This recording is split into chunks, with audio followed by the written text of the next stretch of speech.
Aujourd'hui, je vais parler de. Actually, I'm going against type today and talk about some major differences in American society over the course of the past few generations and how that affects actual retirement and, of course, how it relates to, the whole early retirement bit as well.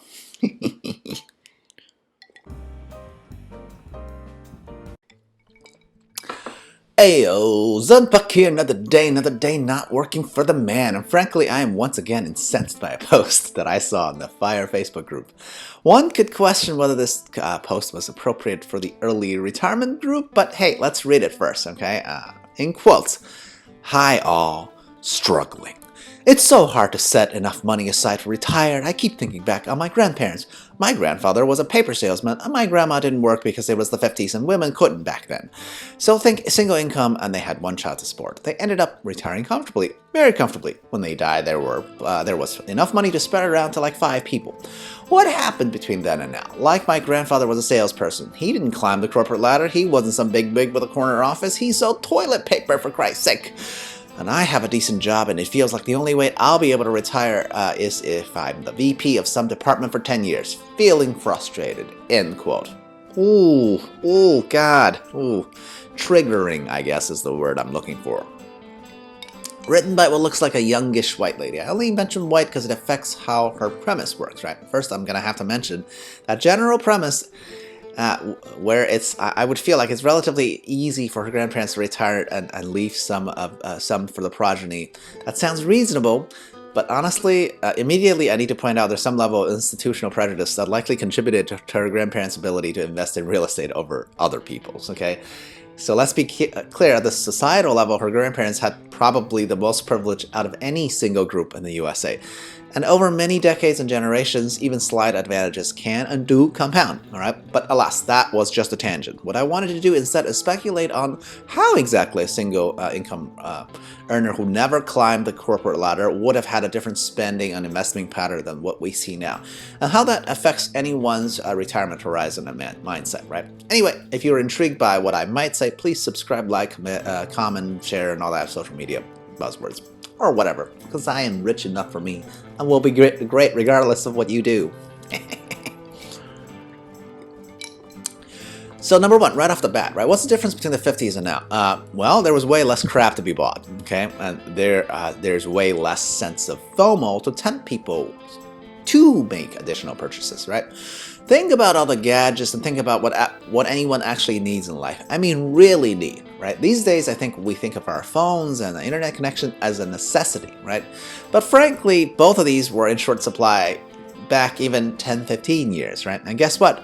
People still somehow manage to live just fine. I'm not knocking technology, of course. I love tech. They make life way easier, but they're not necessarily a need, right? And they're certainly more expensive.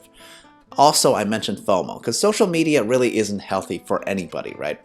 All we see are the most curated and likely best version of our peers, and guess what? Human beings are built to compare ourselves to our peers. I put peers in quotes here because with social media, we're no longer just comparing with our neighbors even, okay? But pretty much anyone we've ever met. That's a lot more people than most of us would care to remember, right? In the 50s, if you were born, if you were from, you would go from comparing, versus your next door neighbors with a slightly or fancier Cadillac to compare yourself now with a far-off relation who maybe found a rich husband is living it up in Monaco, right?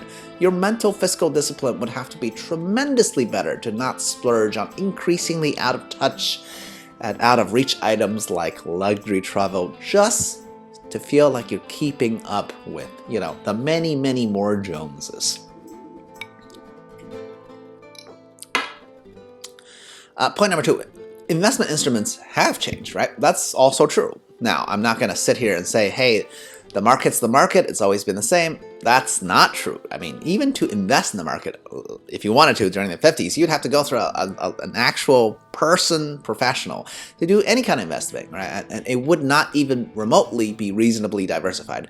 So that meant that the stock market investing actually had a higher barrier to entry than now, right? Probably because of that, other instruments were available for the average person. So sure, savings rates were higher, but so were mortgage rates, right? That's somewhat of a difficult thing to do an apples-to-apples comparison with, right? Because the rate of a housing price increases were also not exactly, just a straight line, especially if we look back as far as the 50s. My point is investment instruments have certainly changed, but I wouldn't say it was simply better in the 50s, right? I would argue that compared to the modern days of right now, which is in the 2020s, investment options could do just as well today as it did in the 50s. However, there is a big difference between now and then, and that is the availability of much more choice. As in today, there are way more investment choices. I don't think anybody would disagree with that straight count, that fact of how there's more choices. The unfortunate thing is that with more choice, people can definitely get that whole decision fatigue problem and make the wrong one, right? Partly that is why groups for FIRE exist, so we can provide simple, long-term focused investment advice, right?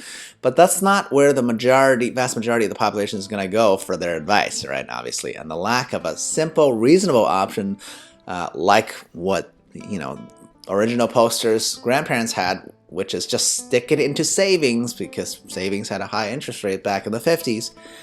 So, comparatively speaking, not having a simple option that most people default to, that can be a downgrade. Okay. Now, point number 3. How does any of these differences affect FIRE, though, right? In the context of my leisurely life, I just want to make sure that I disagree with the original poster. Clearly, on one thing, I retired as a single person myself. Barely climbed up corporate ladder. I, too, thought I had a decent job. So I think the OP is struggling due to their specific circumstances and then generalized a whole generation to fit their perception of reality, right?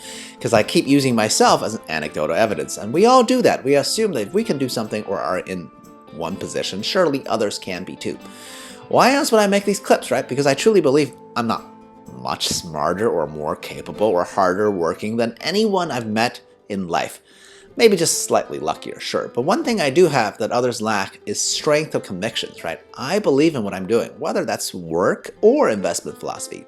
I do plan for the long term, and despite never having had a corner office for 1 year, much less 10, somehow I have made it. If I can, so can you, right?